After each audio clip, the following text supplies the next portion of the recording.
ہارون رشید ایک بہت بڑا بادشاہ گزرا ہے جس کی حکومت پوری دنیا پر تھی۔ اس کے زمانے میں بہلول نام کے ایک بزرگ تھے۔ وہ اللہ کے بہت بڑے ولی تھے، اس لیے ہارون رشید ان کا بہت احترام کیا کرتا تھا۔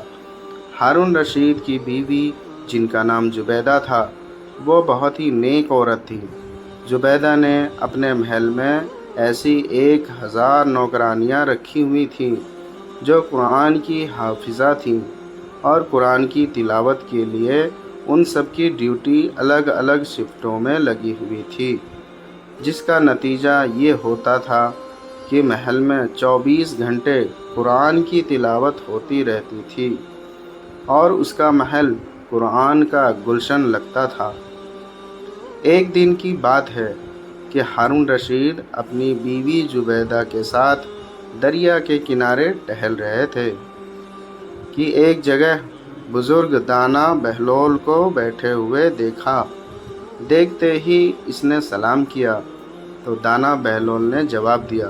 بہلول اس وقت مٹی کا گھروندہ بنا رہے تھے، تو ہارون رشید نے پوچھا، کیا کر رہے ہو؟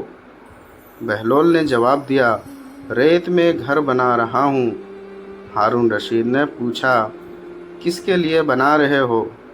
بہلول نے جواب دیا، جو اس گھر کو خریدے گا میں اس کے لیے دعا کروں گا کہ اللہ تعالیٰ اس کو جنت میں گھر عطا فرمائے۔ ہارون رشید نے پوچھا، اس گھر کی کیا قیمت ہے؟ بہلول نے جواب دیا، صرف 1 دینار۔ ہارون رشید نے سوچا، یہ ایک دیوانہ ہے، جانے کیا بڑبڑا رہا ہے، اس لیے اس بات پر دھیان نہیں دیا، اور وہ آگے بڑھ گیا۔ اس کے پیچھے زبیدہ خاتون آئی۔ انہوں نے بھی سلام کر کے یہی سوالات پوچھے، کیا کر رہے ہو؟ کس کے لیے بنا رہے ہو؟ تو بہلول نے پھر وہی جواب ان کو بھی دیا کہ جو اس گھر کو خریدے گا میں اس کے لیے دعا کروں گا کہ اللہ تعالیٰ اس کو جنت میں گھر عطا فرمائے۔ قیمت پوچھنے پر بہلول نے 1 دینار بتایا، تو زبیدہ نے 1 دینار دے کر کہا، میرے لیے دعا کر دینا، اور پھر وہ آگے بڑھ گئیں۔ رات کو جب ہارون رشید سویا تو اس نے خواب میں جنت کی حسین منظر دیکھے۔ خوبصورت جھرنے، ہرے بھرے باغ اور اونچے اونچے خوشنما محل بھی تھے، اور ان محلوں میں ایک محل ایسا بھی تھا جس پر زبیدہ کا نام لکھا ہوا تھا۔ ہارون رشید نے سوچا کہ میں دیکھوں تو صحیح میری بیوی کا گھر کیسا ہے، لیکن اس سے پہلے کہ محل میں داخل ہوتا، محل کے ایک چوکیدار نے اسے روک لیا۔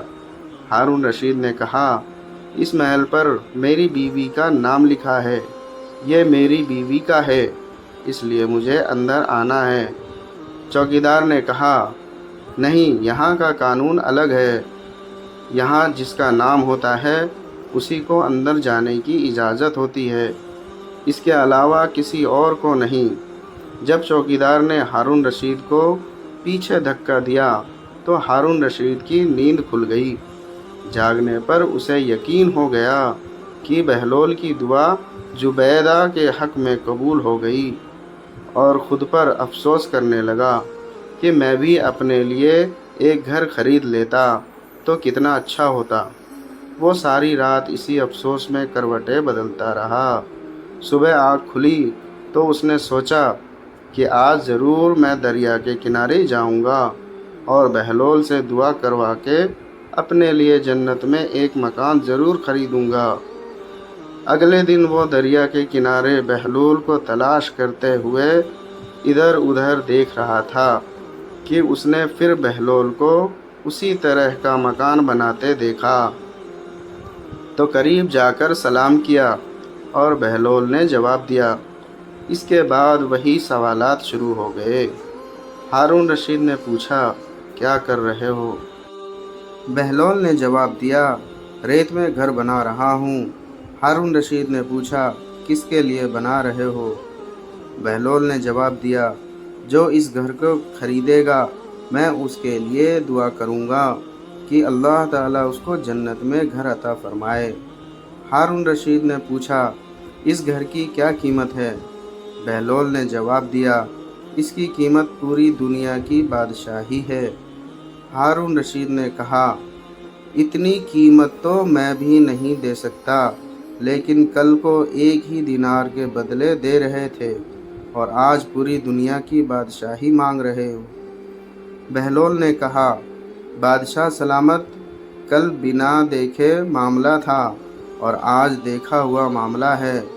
کل بن دیکھے سودا تھا، اس لیے سستا مل رہا تھا، اور آج چونکہ جنت دیکھ آئے ہو، اس لیے اب اس کی قیمت زیادہ دینی پڑے گی۔ ہماری مثال بھی ایسی ہی ہے کہ آج ہم نے اللہ اور اس کے رسول کو بن دیکھے مانا تھا، اس لیے جنت بڑی سستی ہے، لیکن جب موت کے وقت کی آخرت کی نشانیاں دیکھ لیں گے تو پھر اس کے بعد اس کی قیمت ادا نہیں کر سکیں گے۔ اللہ تعالی ہم سب کو صحیح راستے پر چلنے کی توفیق عطا فرمائے، آمین۔